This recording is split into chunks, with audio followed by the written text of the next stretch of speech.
Kay had been punctual. 10 o'clock was striking just as he entered.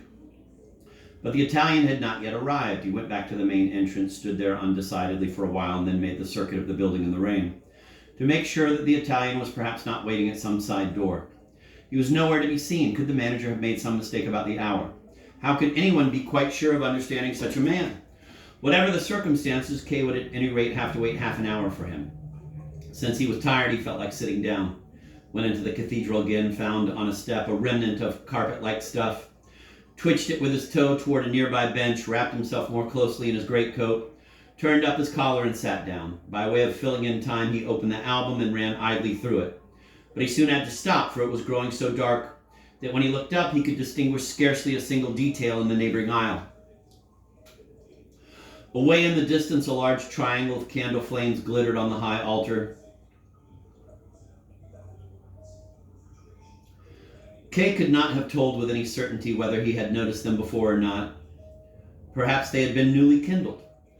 Vergers are by profession stealthy-footed. One never notices them. Kay happened to turn around and saw not far behind him the gleam of another candle, a tall, thick candle fixed to a pillar. It was lovely to look at, but quite inadequate for illuminating the altarpieces, which mostly hung in the darkness of the side chapels. It actually increased the darkness. The Italian was as sensible as he was discourteous in not coming, for he would have seen nothing. He would have had to content himself with scrutinizing a few pictures piecemeal by the light of Kay's pocket torch. Curious to see what effect it would have, Kay went up to a small side chapel nearby, mounted a few steps to a low balustrade, and bending over it, shone his torch on the altarpiece.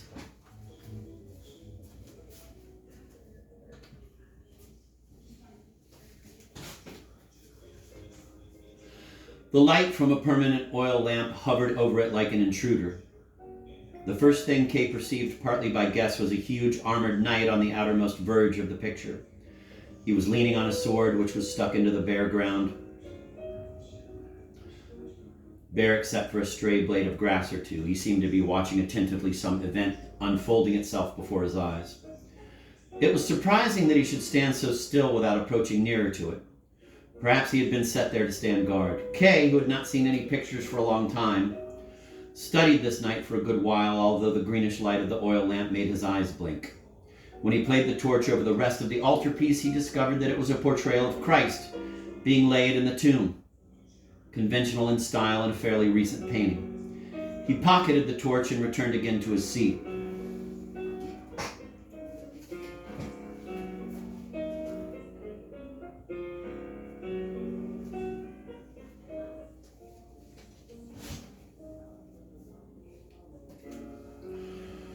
In all likelihood, it was now unnecessary to wait any longer for the Italian, but the rain was probably pouring down outside, and since it was not so cold in the cathedral as Kay had expected, he decided to stay there for the present.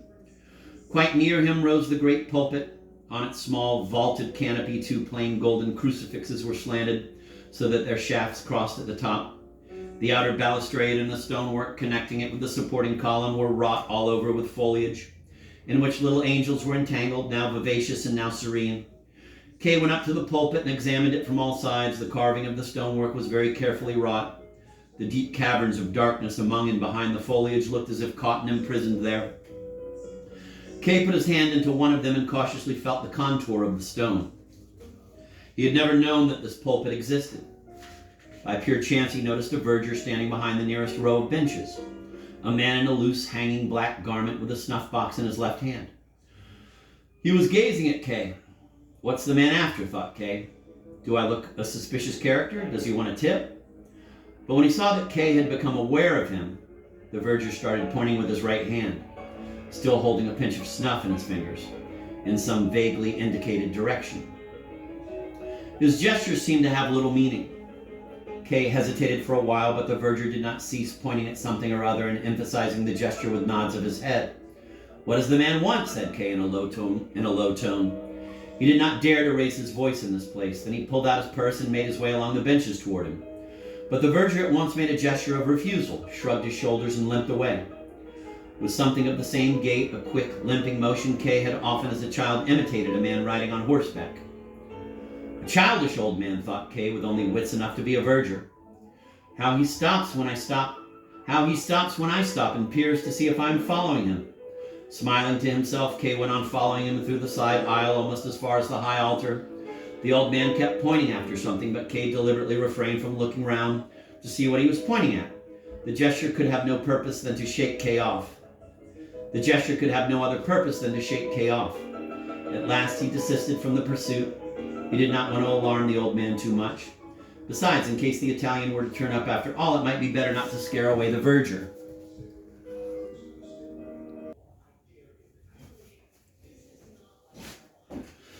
As he returned to the nave to find the seat on which he had left the album, Kay caught sight of a small side pulpit attached to a pillar almost immediately adjoining the choir. A simple pulpit of plain, pale stone. It was so small that from a distance it looked like an empty niche intended for a statue. There was certainly no room for the preacher to take a full step backward from the balustrade.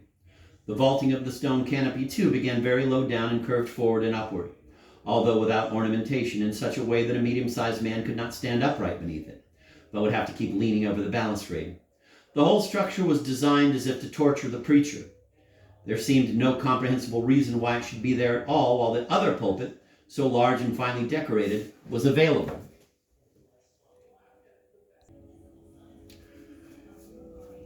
And Kay certainly would not have noticed it had not a lighted lamp been fixed above it. The usual sign that a sermon was going to be preached. Was the sermon going to be delivered now? In the empty church? Kay peered down at the small flight of steps which led upward to the pulpit, hugging the pillar as it went, so narrow that it looked like an ornamental addition to the pillar rather than a stairway for human beings. But at the foot of it, Kay smiled in astonishment. There actually stood a priest ready to ascend, with his hand on the balustrade and his eyes fixed on Kay. The priest gave a little nod, and Kay crossed himself and bowed as he ought to have done earlier. The priest swung himself lightly onto the stairway and mounted into the pulpit with short, quick steps. Was he really going to preach a sermon? Perhaps the verger was not such an imbecile after all and had been trying to urge Kay toward the preacher, a highly necessary action in that deserted building. That somewhere or other there was an old woman before an image of the Madonna. She ought to be there too. And if it were going to be a sermon, why was it not introduced by the organ? But the organ remained silent, its tall pipes looming faintly in the darkness.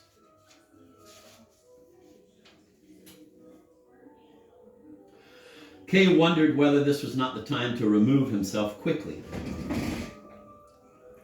If he did not go now, he would have no chance of doing so during the sermon.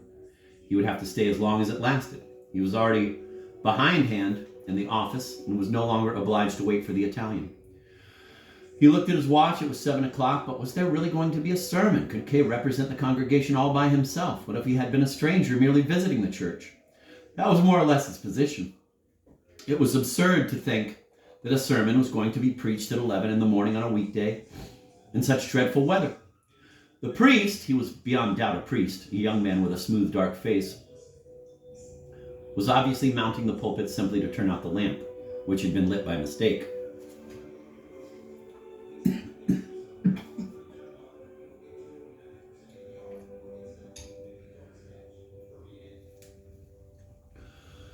It was not so, however. The priest, after examining the lamp, screwed it higher instead, then turned slowly toward the balustrade and gripped the angular edge with both hands.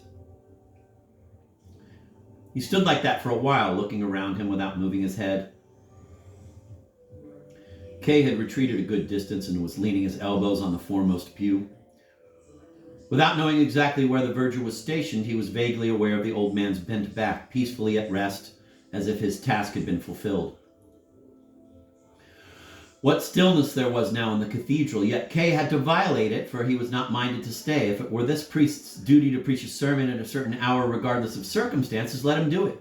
He could manage it without Kay's support, just as Kay's presence would certainly not contribute to its effectiveness. So he began slowly to move off, feeling his way along the pew on tiptoe until he was in the broad center aisle, where he advanced undisturbed except for the ringing noise that his lightest footstep made on the stone flags and the echoes that sounded from the vaulted roof, faintly but continuously, in manifold and regular progression. Kay felt a little forlorn as he advanced, a solitary figure between the rows of empty seats, perhaps with the priest's eyes following him, and the size of the cathedral struck him as bordering on the limit of what human beings could bear. When he came to the seat where he had left the album, he simply snatched the book up without stopping and took it with him. He had almost passed the last of the pews and was emerging into the open space between himself and the doorway when he heard the priest lifting up his voice. A resonant, well-trained voice, how it rolled through the expectant cathedral. But it was no congregation the priest was addressing. The words were unambiguous and inescapable. He was calling out, "Joseph K."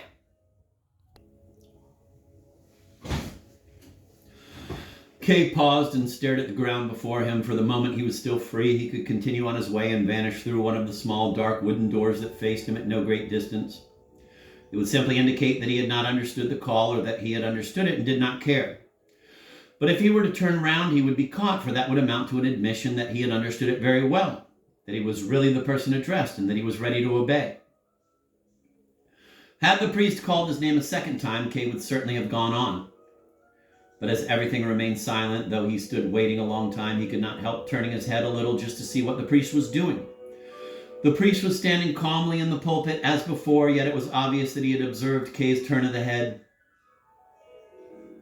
It would have been like a childish game of hide and seek if Kay had not turned right round to face him. He did so, and the priest beckoned him to come nearer.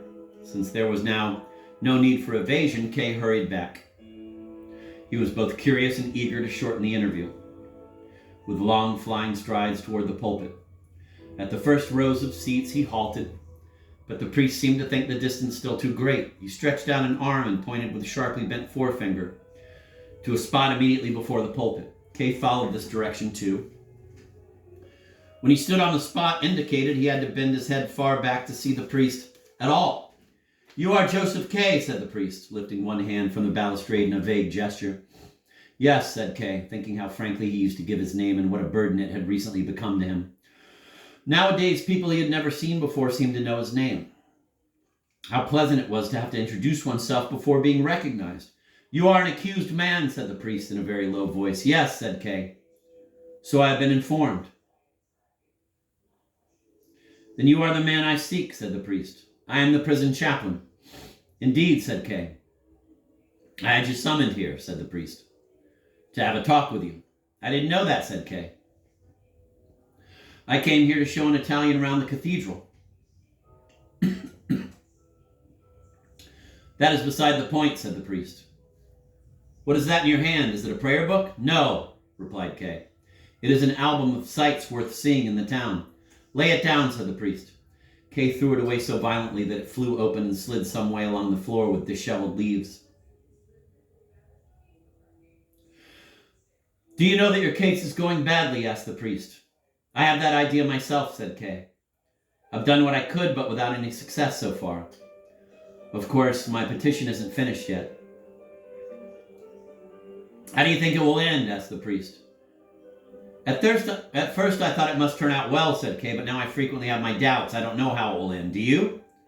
"No," said the priest. "But I fear it will end badly. You are held to be guilty. Your case will perhaps never get beyond a lower court. Your guilt is supposed, for the present, at least, to have been proved." "But I am not guilty," said Kay. "It's a mistake, and if it comes to that, how can any man be called guilty? We are all simply men here, one as much as the other." "That is true," said the priest. "But that's how all guilty men talk." "Are you prejudiced against me too?" asked Kay. "I have no prejudices against you," said the priest. "Thank you," said Kay. "But all the others who are concerned in these proceedings are prejudiced against me. They are influencing outsiders too. My position is becoming more and more difficult." "You are misinterpreting the facts of the case," said the priest. "The verdict is not suddenly arrived at. The proceedings only gradually merge into the verdict." "So that's how it is," said Kay, letting his head sink. "What is the next step you propose to take in the matter?" asked the priest. "I'm going to get more help," said Kay, looking up again to see how the priest took his statement. "There are several possibilities I haven't explored yet." "You cast about too much for outside help," said the priest disapprovingly. "Especially from women. Don't you see that it isn't the right kind of help?" "In some cases, even in many, I could agree with you," said Kay, "but not always. Women have great influence. If I can move some women I know to join forces with in working for me, I couldn't help winning through."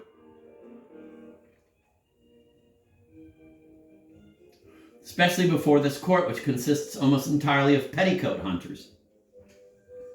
Let the examining magistrate see a woman in the distance, and he knocks down his desk and the defendant in his eagerness to get at her. The priest leaned over the balustrade, apparently feeling for the first time the oppressiveness of the canopy above his head. What fearful weather there must be outside. There was no longer even a murky daylight. Black night had set in. All the stained glass in the great window could not illumine the darkness of the wall with one solitary glimmer of light.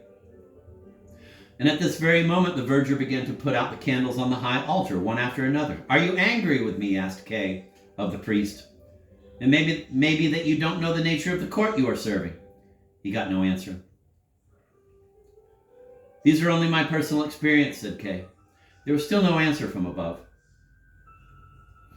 "I wasn't trying to insult you," said Kay, and at that the priest shrieked from the pulpit, "Can't you see one pace before you?" It was an angry cry, but at the same time sounded like the unwary shriek of one who sees another fall and is startled out of his senses.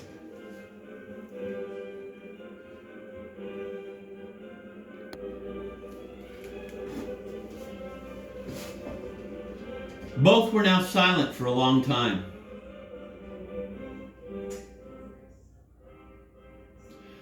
In the prevailing darkness, the priest certainly could not make out Kay's features, while Kay saw him distinctly by the light of the small lamp. Why did he not come down from the pulpit? He had not preached a sermon. He had only given Kay some information which would be likely to harm him rather than help him when he came to consider it. Yet the priest's good intentions seemed to Kay beyond question. It was not impossible that they could come to some agreement if the man would only quit his pulpit.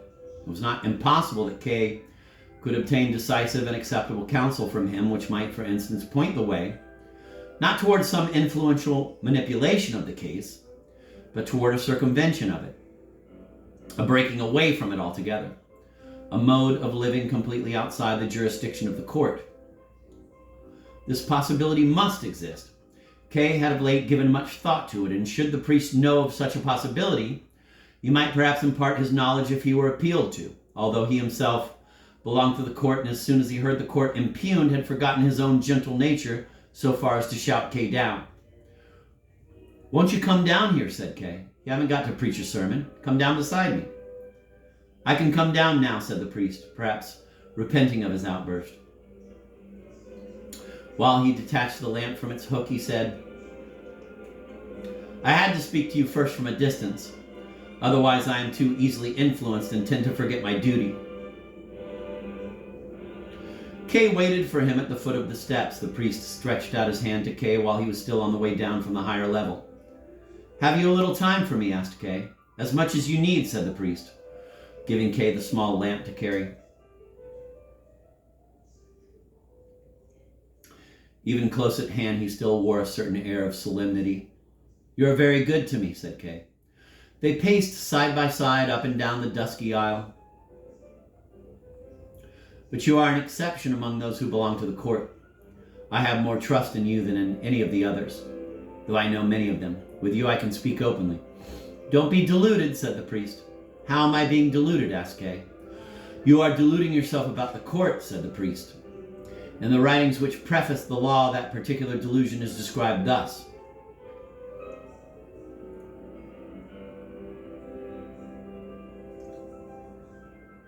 before the law stands a doorkeeper. To this doorkeeper there comes a man from the country who begs for admittance to the law. But the doorkeeper says that he cannot admit the man at the moment. The man, on reflection, asks if he will be allowed then to enter later. 'It is possible,' answered the doorkeeper, 'but not at this moment.'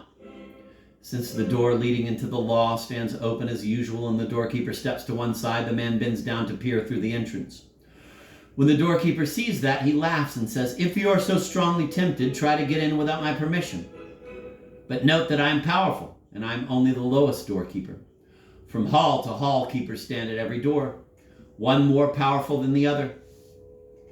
And the sight of the third man is already more than even I can stand.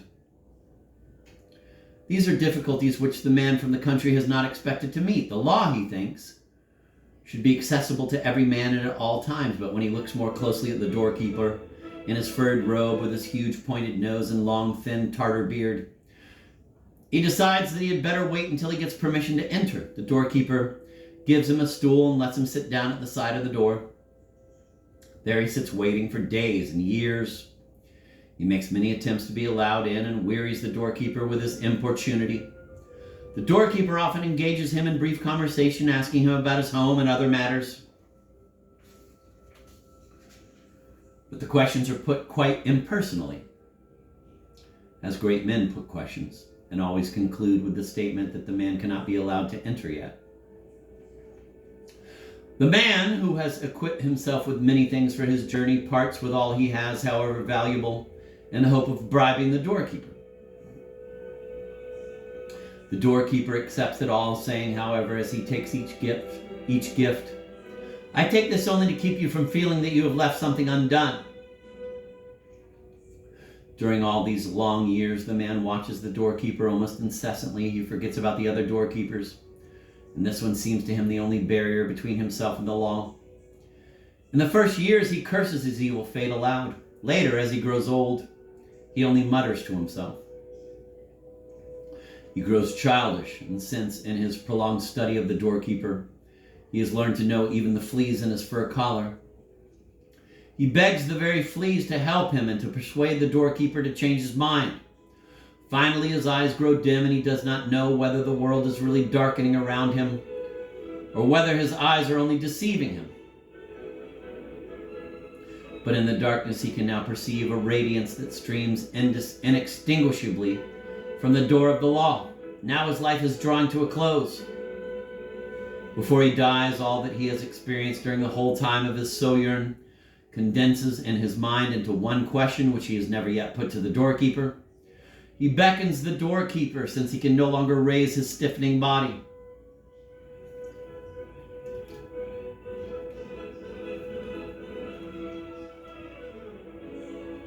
The doorkeeper has to bend far down to hear him, for the difference in size between them has increased very much to the man's disadvantage. What do you want to know now? Asked the doorkeeper. You are insatiable. Everyone strives to attain the law, answers the man. How does it come about, then, that in all these years no one has come seeking admittance but me? The doorkeeper perceives that the man is nearing his end and his hearing is failing, so he bellows in his ear. No one but you could gain admittance through this door, since this door was intended for you. I am now going to shut it. So the doorkeeper deceived the man, said Kay, immediately strongly attracted by the story. Don't be too hasty, said the priest. Don't take over someone else's opinion without testing it. I have told you the story in the very words of the scriptures. There's no mention of deception in it. But it's clear enough, said Kay. And your first interpretation of it was quite right. The doorkeeper gave the message of salvation to the man only when it could no longer help him. He was not asked the question any earlier, said the priest. And you must consider, too, that he was only a doorkeeper, and as such fulfilled his duty. What makes you think he fulfilled his duty? Asked Kay. He didn't fulfill it. His duty might have been to keep all strangers away, but this man, for whom the door was intended, should have been let in. You have not enough respect for the written word, and you are altering the story, said the priest. The story contains two important statements made by the doorkeeper about admission to the law. One at the beginning, the other at the end. The first statement is that he cannot admit the man at the moment, and the other is that this door was intended only for the man. If there were a contradiction between the two, you would be right and the doorkeeper would have deceived the man. But there is no contradiction. The first statement, on the contrary, even implies the second. One could almost say that in suggesting to the man the possibility of future admittance, the doorkeeper is exceeding his duty. At that time, his apparent duty is only to refuse admittance, and indeed, many commentators are surprised that the suggestion should be made at all, since the doorkeeper appears to be a precisian with a stern regard for duty. He does not once leave his post during these many years, and he does not shut the door until the very last minute. He is conscious of the importance of his office, for he says, "I am powerful." He is respectful to his superiors, for he says, "I am only the lowest doorkeeper." He is not garrulous, for during all these years he puts only what are called impersonal questions. He is not to be bribed, for he says in accepting a gift, "I take this only to keep you from feeling that you have left something undone." Where his duty is concerned, he is to be moved neither by pity nor rage, for we are told that the man wearied the doorkeeper with his importunity. And finally, even his external appearance hints at a pedantic character. The large pointed nose and the long thin black tartar beard. Could one imagine a more faithful doorkeeper?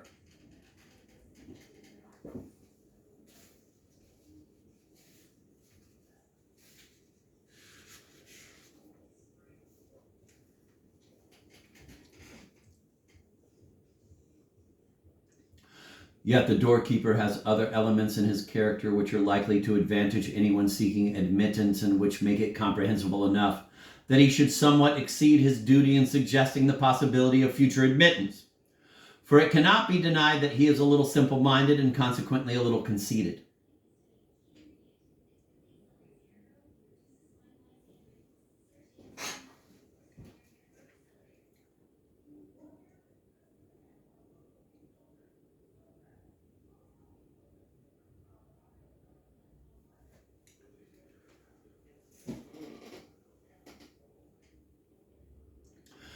Take the statements he makes about his power and the power of the other doorkeepers and their dreadful aspect, which even he cannot bear to see. I hold that these statements may be true enough, but that the way in which he brings them out shows that his perceptions are confused by simpleness of mind and conceit. The commentators note in this connection, quote, "The right perception of any matter and a misunderstanding of the same matter do not wholly exclude each other," end of quote. One must at any rate assume that such simpleness and conceit, however sparingly manifest, are likely to weaken his defense of the door. They are breaches in the character of the doorkeeper. To this must be added the fact that the doorkeeper seems to be a friendly creature by nature. He is by no means always on his official dignity. In the very first moments he allows himself the jest of inviting the man to enter in spite of the strictly maintained veto against entry. Then he does not, for instance, send the man away, but gives him, as we are told, a stool and lets him sit down beside the door.